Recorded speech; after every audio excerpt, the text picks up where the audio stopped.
Assalamu alaikum students. Here is the last topic of the third chapter, that is electronegativity. Electronegativity बेटा start करने से पहले हमें कुछ कॉन्सेप्ट्स का पता होना चाहिए.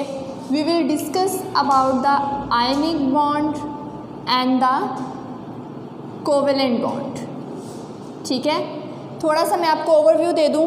बेटा आयनिक बॉन्ड होता है जो हमारे पास कंप्लीट ट्रांसफ़र ऑफ इलेक्ट्रॉन से बनता है. ठीक है, और कोवेलेंट बॉन्ड होता है जो म्यूचुअल शेयरिंग ऑफ इलेक्ट्रॉन से बनता है. एग्जाम्पल से हम इसको थोड़ा सा एलेबोरेट कर लेते हैं. For example here we have an example of NaCl. As we know that atomic number of sodium is 11 and the atomic number of chlorine is 17. When we arrange the electrons in their outermost in their shells, what is going to happen?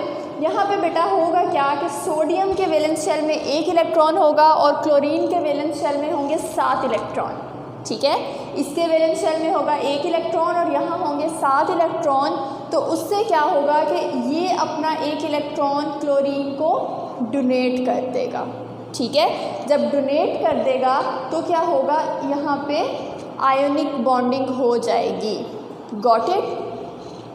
उसके बाद बेटा हम चलते हैं covalent bonding पे कि covalent bonding क्या होती है. जैसे मैंने अभी आपको बताया that the mutual sharing of electrons is called as covalent bonding. Covalent bond होता है म्यूचुअल शेयरिंग ऑफ इलेक्ट्रॉन जहाँ पे होती है. जब बॉन्ड बनता है तो उसे हम कहते हैं जी ये हमारे पास क्या है, that is mutual sharing of electron and the bond is covalent bond. We have an example of water. Water में देखें बेटा हमारे पास क्या है, H2O.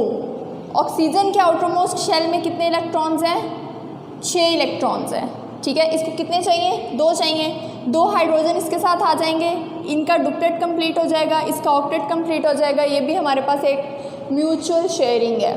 उसके बाद हम बात करते हैं HCl की. ठीक है, जैसे ये एग्जांपल है, यहाँ पे भी बेटा हमारे पास कोवेलेंट बॉन्डिंग है. मींस यहाँ पे हमारे पास आउटरमोस्ट शेल में 1 इलेक्ट्रॉन है और यहाँ पे आउटरमोस्ट शेल में 7 इलेक्ट्रॉन है. तो क्या होगा कि ये दोनों अपना ये वाला इलेक्ट्रॉन शेयर कर लेंगे.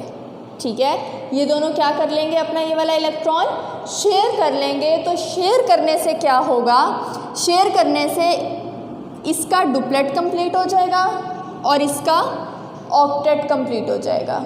ठीक है, इसका डुप्लेट कंप्लीट हो जाएगा हाइड्रोजन का और क्लोरीन का क्या होगा, ऑक्टेट कंप्लीट हो जाएगा. तो ये दोनों इलेक्ट्रॉन जो शेयर हो रहे हैं इनको हम कहते हैं शेयर्ड पेयर.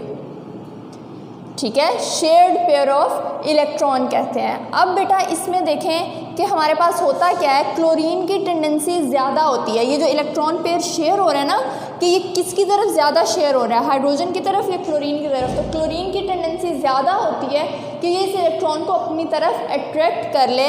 तो इसके नतीजे में इस पे जो चार्ज आता है दैट इज़ पार्शियल नेगेटिव और यहाँ जो चार्ज आता है दैट इज़ पार्शियल पॉजिटिव. तो this power to attract is called electronegativity. इस बात के बाद अब हम इसकी डेफिनेशन पे आएंगे कि इलेक्ट्रोनेगेटिविटी क्या होती है. किसी भी एटम की एबिलिटी कि वो शेयर्ड पेयर ऑफ इलेक्ट्रॉन को किसी भी मॉलिक्यूल में अपनी तरफ अट्रैक्ट कर सके, इसे हम कहते हैं electronegativity. So the ability of an atom to attract the shared pair of electrons towards itself in a molecule is called electronegativity. One thing more कि जो हमारे पास इसके एक्सप्लेनेशन में भी हम ये चीज़ पढ़ेंगे कि इंपॉर्टेंट प्रॉपर्टीज़ की क्या है. Covalent type of bonding of element is under consideration. यहाँ पे आयनिक बॉन्डिंग में किसी किस्म का कोई इलेक्ट्रोनेगेटिविटी का रोल नहीं होता. ये सिर्फ हमारे पास कोवेलेंट बॉन्डिंग में होता है. इसके अलावा पोलर मॉलिक्यूल्स में, नॉन पोलर्स में भी इलेक्ट्रोनेगेटिविटी का कोई कॉन्सेप्ट नहीं होता. क्योंकि बेटा अगर हम नॉन पोलर्स की बात करें, जैसे H2 की हम बात कर लेते हैं. ठीक है, H2 की हम बात करें तो यहाँ पे हमारे पास 2 हाइड्रोजन हैं. ठीक है, दोनों अपना अपना इलेक्ट्रॉन शेयर कर रहे हैं. तो ये शेयर्ड पेयर ऑफ इलेक्ट्रॉन है. जितनी टेंडेंसी इसकी है इलेक्ट्रॉन को अपनी तरफ अट्रैक्ट करने की, उतनी ही टेंडेंसी इसकी है इलेक्ट्रॉन को अपनी तरफ अट्रैक्ट करने की.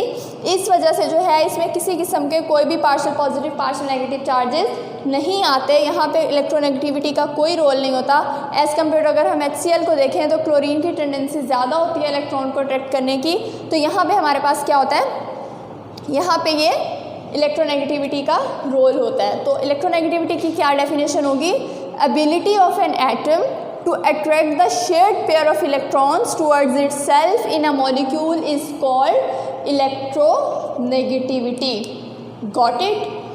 नेक्स्ट एक्सप्लेनेशन इसकी मैंने अभी आपको बताया कि ये specially covalent type of bonding of element is under consideration in the electronegativity. There is no role of ionic bonding, there is no role of non polar molecules. Here we are just concern with the type of bonding that is covalent bonding. Clear? Now we are going to explain its trends. Trend is same as in the ionization energy as in the electron affinity. We will discuss it again here. यहाँ पे देखें बेटा कि जो electronegativity है period में वो increase होती है. पीरियड में क्या होती है? इलेक्ट्रोनेगेटिविटी इंक्रीज़ हो जाती है. क्यों इंक्रीज़ हो जाती है? क्योंकि बेटा इसमें हमारे पास क्या होता है? अट्रैक्शन ज़्यादा हो जाती है तो साइज़ क्या हो जाता है?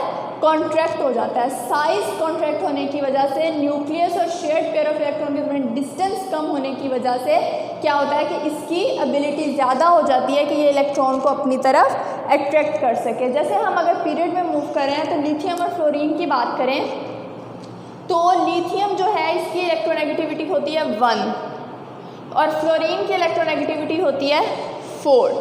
जैसे हम पीरियड में मूव करेंगे वैसे वैसे इसकी इलेक्ट्रोनेगेटिविटी बढ़ती जाएगी. लिथियम की 1 है और फ्लोरीन की इलेक्ट्रोनेगेटिविटी कितनी है? 4 इलेक्ट्रोनेगेटिविटी है इसकी.